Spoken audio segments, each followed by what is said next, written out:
এখন নতুন চিৰিয়েলৰ বাবে সাজু হৈছোঁ বেগবোৰ পেকিং কৰি আৰু গাড়ীখন উলিয়াই থৈছে ভাইটিয়ে।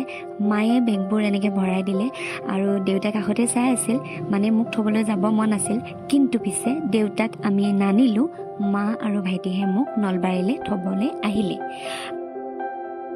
সেয়া দেখিছেনে, আহি পায়ে কাম আৰম্ভ হৈয়ে গ'ল, মানে মেকআপ ল'বলগীয়া হ'ল, কাৰণ আজি আমাৰ যিহেতুকে প্ৰথমটি দিন আমাৰ শ্বুটিঙৰ, সেইবাবে এটাতো শুভ মুহূৰ্ত কৰিবই লাগিব।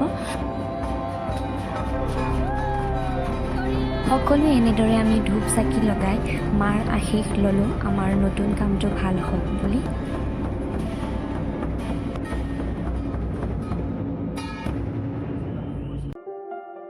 আৰু এনেকৈ আমি মাৰ আশীৰ্বাদ লৈ প্ৰথম দিনৰ শ্বুট আৰম্ভ কৰিলোঁ। এয়া হৈছে প্ৰথমটি চিন প্ৰথম দিনৰ। চিৰিয়েলখনৰ নাম হৈছে গোপীকান্ত মন্ত্ৰী হল। আপোনালোকে চাব বুলি আশা ৰাখিছোঁ।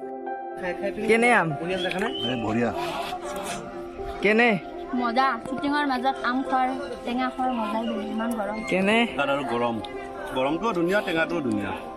কেনে এনেকৈয়ে আমাৰ শ্বুটিং আৰম্ভ হৈ গ'ল আৰু এনেদৰে চলি থাকিব। আগলৈও দেখুৱাবলৈ চেষ্টা কৰিম। এয়া হৈছে মোৰ প্ৰথমটি মিনি ব্লগ। কেনেকুৱা পালে জনাবচোন। বাই।